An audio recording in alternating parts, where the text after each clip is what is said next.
Hello everyone, আসসালামু আলাইকুম। আজকে আমি আপনাদের সঙ্গে শেয়ার করব পুরান ঢাকার লালবাগ কেল্লায় ঘোরার অভিজ্ঞতা।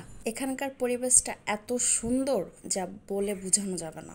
তাই আমি আপনাদেরকে সাজেস্ট করব এই পুরান ঢাকার ঐতিহ্য লালবাগ কেল্লায় একবার হলেও এসে ঘুরে যাবেন। এটি পুরান ঢাকার একটি ঐতিহ্য বলতে পারেন। বাচ্চাদের নিয়ে এখানে আসলে আই হোপ তাদের খুব ভালো লাগবে, কারণ জায়গাটা খুব বড় এবং ভীষণ খোলামেলা।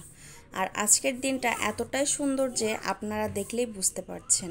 তবে এখানে কিন্তু বৃষ্টির দিনে গেলে এনজয় করতে পারবেন না, আগেই বলে দিচ্ছি, কারণ জায়গাটা কিন্তু একদম খোলামেলা। 17 শতকের এটা একটা ভূগোল অসমাপ্ত স্থাপনা, অর্থাৎ আপনারা বুঝতে পারছেন এটি সম্পূর্ণভাবে তৈরি হয়নি। এটির নির্মাণ কাজ শুরু হয়েছিল 1678 সালে। মুঘল সুবেদার মোহাম্মদ আদম শাহর পৈতৃক, যিনি ছিলেন সম্রাট আওরঙ্গজেবের পুত্র, এবং পরবর্তীতে তিনি সম্রাট পদ পেয়েছিলেন। মুঘল সুবেদার শায়েস্তা খান 1680 সালে আবার যখন নির্মাণ কাজ শুরু করেন, কিন্তু তারপরে আর শেষ হয়নি, অর্থাৎ এটা অসমাপ্তই থেকে গেল। তবে আপনারা যদি পুরান ঢাকায় আসেন, আমি অবশ্যই বলবো লালবাগ কেল্লায় এসে একবার হলেও ঘুরে যাবেন। দেখেন আমার মেয়েটা কি সুন্দর করে খেলাধুলা করছে, ও ওর মতো ঘুরছে, হাঁটছে, দুষ্টামি করছে, আর আমি তো আমার কাজেই ব্যস্ত। তবে আমিও কিন্তু সেই দিন বেশ খুশি ছিলাম এই লালবাগ কেল্লায় এসে, কারণ ভিতরে ঢুকতে না ঢুকতে এত খোলামেলা একটা পরিবেশ দেখে আমার মনটা অটোমেটিকলি ভালো হয়ে যায়। আমি ওইখানে ঢোকার পরে কিন্তু বেশিক্ষণ সময় পাইনি, কারণ আমরা ওখানে যেতে যেতে প্রায় 4টা বেজে গিয়েছিল, এই জন্য বেশি সময় পাইনি। আর এত বড় জায়গা, সেই আমরা অর্ধেকটা জায়গাও ঠিকমতো ঘুরে দেখতে পারিনি। তো যাই হোক, এখন আমরা লালবাগ দরবার হলে, অর্থাৎ বর্তমানে এটা লালবাগ মিউজিয়াম বলে পরিচিত।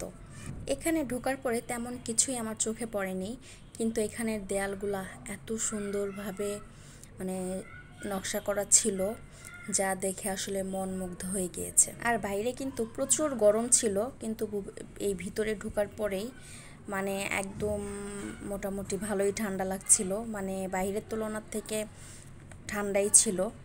আর এই গর্তটার মধ্যে কিছু একটা করতে চেয়েছিলেন ব্রিটিশরা, কিন্তু কি করতে চেয়েছিলেন আমি সঠিকটা জানি না। এখানে একটা গর্ত ছিল, তো এটাই আমরা দেখছিলাম।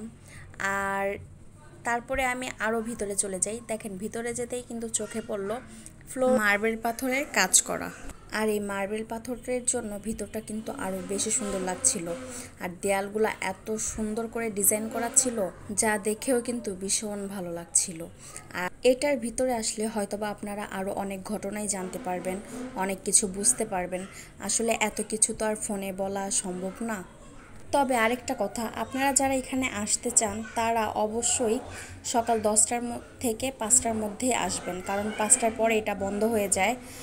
আর সকাল সকাল চলে আসলে তো খুবই বেশি ভালো হয়, কিন্তু সকাল সকাল না আসলেও দুপুরের মধ্যে এখানে উপস্থিত থাকার চেষ্টা করবেন, কারণ এই জায়গাটা এতই বড়, না হলে কিন্তু আমার মতো পুরাটা ঘুরে কিন্তু শেষ করতে পারবেন না। অল্প কিছুক্ষণের মধ্যেই সময় শেষ হয়ে যাবে, কিন্তু ঘোরা শেষ হবে না। আর ভিতরে ঢোকার সময় অবশ্যই 1 বোতল পানি আর কিছু শুকনো খাবার নিয়ে যেতে পারেন, কারণ ওইটার ভিতরে কোনো কিছুই পাওয়া যায় না। তো আর একবার ভিতরে ঢোকার পরে কিন্তু বের হওয়ারও কোনো সুযোগ থাকে না। আমি কিন্তু এই প্রথমবার এখানে গিয়েছি, নেক্সট টাইমে যখন যাব ইনশাল্লাহ ফুল প্রিপারেশন নিয়ে যাব, কারণ এবার অনেক কিছু বুঝতে পারিনি বা অনেক কিছুর আইডিয়া ছিল না। আর এখানে 3 গম্বুজের একটি মসজিদও কিন্তু রয়েছে।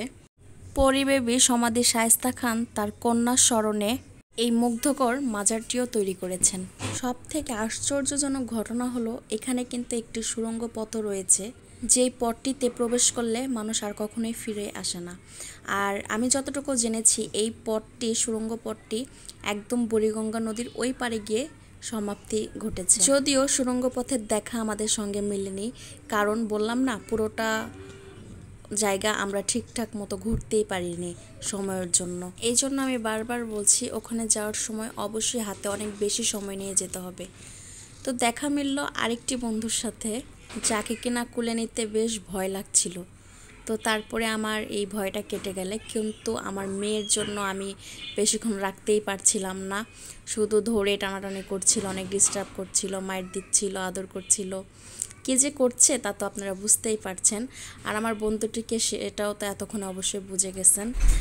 আর এই গরম পরিবেশে আমার মেয়ে আর থাকতে চাচ্ছে না, ও বাসায় যেতে চাচ্ছে।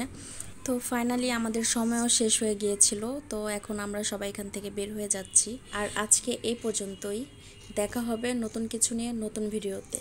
ততক্ষণ সবাই ভালো থাকবেন, সুস্থ থাকবেন, আর অবশ্যই আমার ভিডিওটি বেশি বেশি করে লাইক দিবেন, শেয়ার করবেন এবং আমার পাশে থাকবেন। আল্লাহ হাফেজ।